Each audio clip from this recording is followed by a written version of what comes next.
Eles não conhecem o medo e não possuem piedade.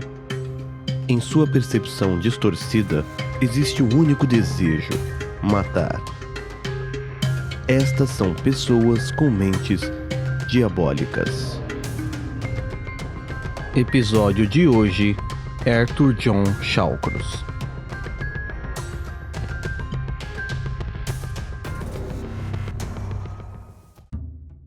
Nascido em 6 de junho de 1945, no Maine, Arthur John Shawcross era o primeiro de 4 filhos de Arthur Roy Shawcross e Elizabeth Shawcross.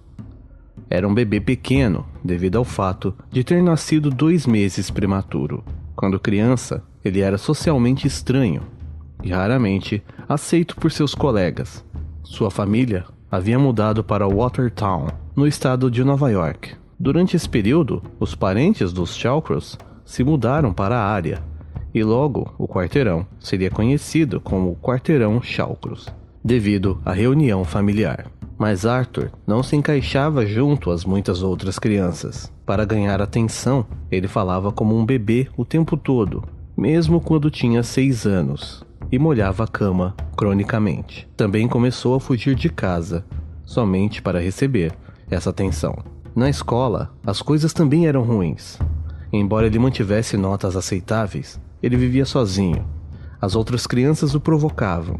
Com frequência, ele se enfurecia com os outros em sala de aula e tinha o hábito, inclusive, de carregar uma barra de ferro na escola. Com o passar do tempo, ele se tornou cada vez mais recluso. No 8º ano escolar, ele estava atrasado em comparação com os outros e, para evitar as discussões constantes em casa, costumava fugir para a casa de sua avó. Arthur Shawcross tornou-se viciado em pornografia. Frequentemente se masturbava. As suas aventuras sexuais tomaram um rumo bestial. Ele afirmava que ele também teve relações sexuais com animais, em particular com vacas, ovelhas, um cavalo, e também matou um frango ao ter relações sexuais com ele. Shawcross afirmava sofrer assédio por sua tia Tina, que o fazia executar sexo oral nela.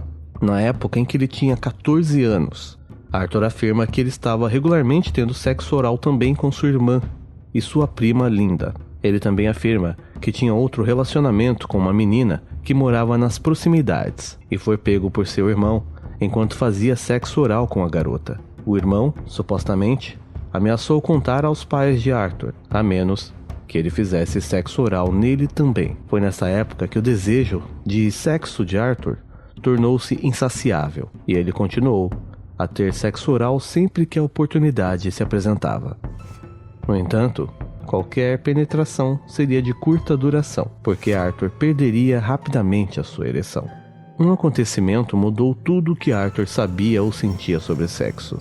Em seu caminho de casa para a escola, certa vez, ele foi pego por um homem em um carro que colocou uma faca na garganta do garoto enquanto o obrigava a tocá-lo. Com medo, Arthur era incapaz de ficar em silêncio sem chorar. O homem, com raiva, virou o menino abruptamente e o sodomizou, abandonando-o em seguida na rua perto de sua casa. Shawcross, a partir desse momento, não conseguiria alcançar o orgasmo sem que a dor estivesse envolvida. Nos anos que se seguiram, Arthur passou de um emprego a outro, cometeu pequenos roubos. Em 1964, ele se casou. O casamento só durou quase 4 anos, mas o casal teve uma filha. Mas o ponto de mudança na vida de Arthur Shawcross veio em 1968, quando ele foi recrutado para o exército no Vietnã. Uma vez, no meio da guerra, Shawcross contou mais tarde sobre algumas das atrocidades que cometeu. Torturou, canibalizou e abusou sexualmente de prostitutas, algumas com 11 anos de idade. De fato, o Vietnã se tornou uma fantasia viva de terror e horror para Arthur. Ele disse mais tarde que o Vietnã trouxe à tona seus instintos animais. Toda essa sede de sangue, ele acreditava que era justificada pelos horrores do conflito. Quando ele retornou da guerra, estava muito agitado. Começou a bater em sua esposa e foi incrivelmente agressivo. Um psiquiatra disse à sua esposa que ele precisava ser internado para tratamento e descanso. No entanto, ela, sendo uma cristã fervorosa, não acreditava no que os médicos tinham a dizer e se recusou a assinar os papéis para o seu internamento, acreditando que era uma fase e que ele poderia mudar.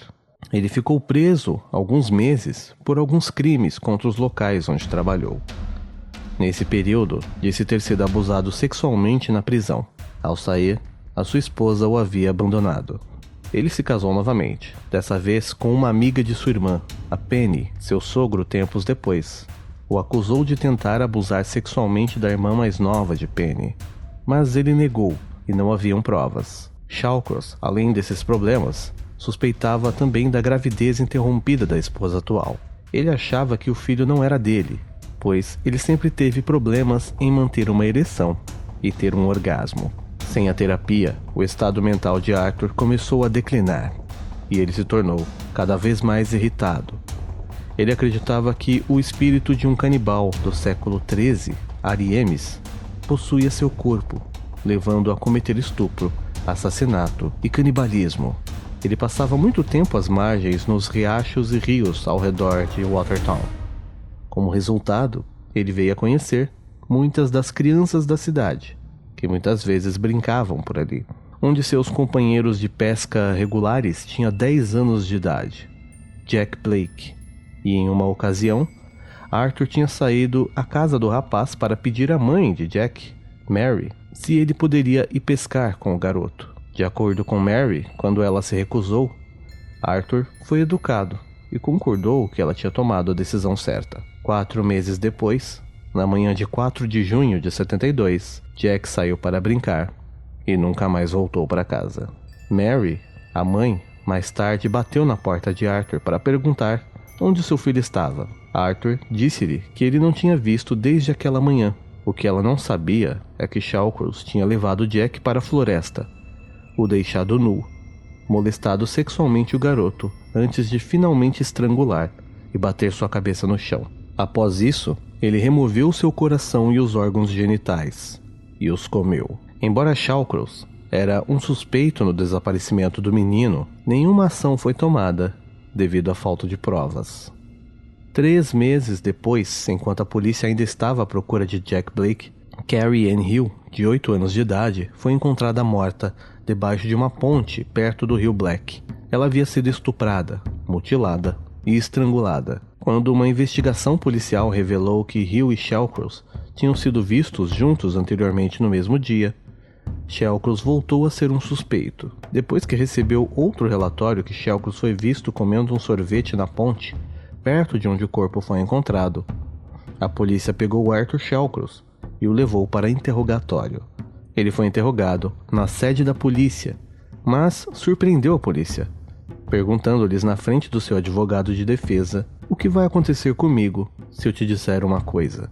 Depois de várias horas de entrevistas e apelos e negociações, Arthur Shawcross se declarou culpado do homicídio de Carrie Ann Hill. Mais tarde, ele foi condenado e sentenciado a 25 anos de prisão. Ele nunca foi acusado do assassinato de Jack Blake, embora, anos mais tarde, admitiu o estupro, o assassinato e mostrou à polícia onde ele havia jogado o corpo. Disse ainda a psiquiatras da prisão que ele havia retornado para o túmulo em várias ocasiões para ter relações sexuais com o cadáver. Em 1988, ele foi libertado da prisão depois de cumprir 15 anos, por bom comportamento. Em liberdade condicional, ele foi enviado para Rochester, para viver lá, depois que residentes em outras 2 comunidades se opuseram à sua presença. Em março do mesmo ano, Shawcross afirma que foi possuído mais uma vez pelo tal espírito canibal. Ele começou a assassinar prostitutas na área. No total, 11 vítimas, antes de ser capturado, menos de 2 anos mais tarde. Elas eram estranguladas e espancadas até a morte, e também mutiladas. A maioria delas foi encontrada perto do rio Genesee. Quase todas as vítimas foram assassinadas em Monroe County. Depois que o corpo da última vítima foi encontrado em janeiro de 1990, a polícia decidiu não removê-lo do local e manteve a vigilância sobre a área, com base em um perfil psicológico que sugeria que o assassino voltaria à cena do crime sempre depois de cometer um crime desse porte. E eles estavam certos. Shawcross foi flagrado se masturbando enquanto ele estava sentado em seu carro em uma ponte sobre o riacho em que o corpo de sua vítima final flutuava. Ele foi preso e acabou confessando sob custódia. Em novembro de 1990, Shawcross foi julgado por 10 assassinatos. O julgamento foi televisionado e teve uma audiência muito alta. Shawcross se declarou inocente por motivo de insanidade, com o testemunho da psiquiatra Dorothy Lewis dizendo que ele tinha múltipla desordem na personalidade, causada por estresse pós-traumático e possível abuso na infância. Este testemunho não ajudou, e o júri o considerou culpado em perfeita sanidade, e ele acabou pegando a pena de prisão perpétua. Existe uma música sobre esse caso da banda Cannibal Corpse, chamada Addicted to Vaginal Skin. Em 2003, ele foi entrevistado para um documentário sobre canibalismo. Se gabou sobre o fato de ter comido os órgãos genitais de 3 vítimas mulheres, mas se recusou a falar das alegações de que ele comeu o órgão genital do menino morto em 72. Em 2006, ele foi entrevistado para a série do Discovery Channel, chamada Most Evil. Alegou ter sido abusado sexualmente quando criança pela mãe, e também admitiu ter abusado da irmã mais nova quando ainda criança. Alegou também que matou prostitutas em vingança por supostamente ter tido sexo com uma prostituta com HIV positivo. Shawcross morreu em 10 de novembro de 2008. Oficiais disseram que ele reclamou de dor nas pernas. Ele tinha trombose e embolia pulmonar. Foi levado para o hospital, onde teve uma parada cardíaca, e morreu às 21h50 daquela noite. Arthur Shawcross foi cremado e suas cinzas estão com a filha Margaret Deming. Arthur John Shawcross sequestrava, torturava, abusava sexualmente, cometia canibalismo e necrofilia com suas vítimas. Arthur John Shawcross era uma das pessoas com mentes diabólicas.